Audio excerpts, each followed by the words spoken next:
ugly guy, you're so idiot, you're so very trash.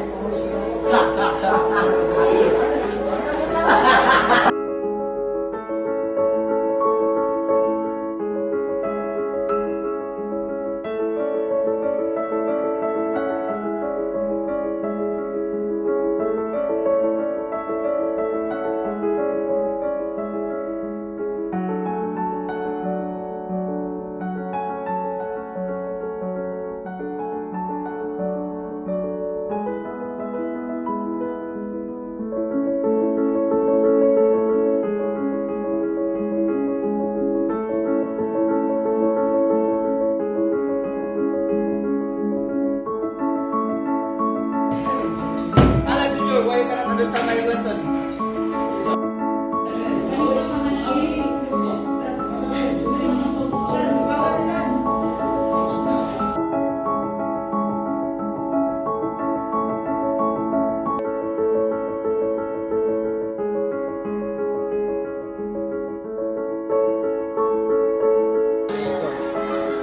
Be a bunny and not a bully.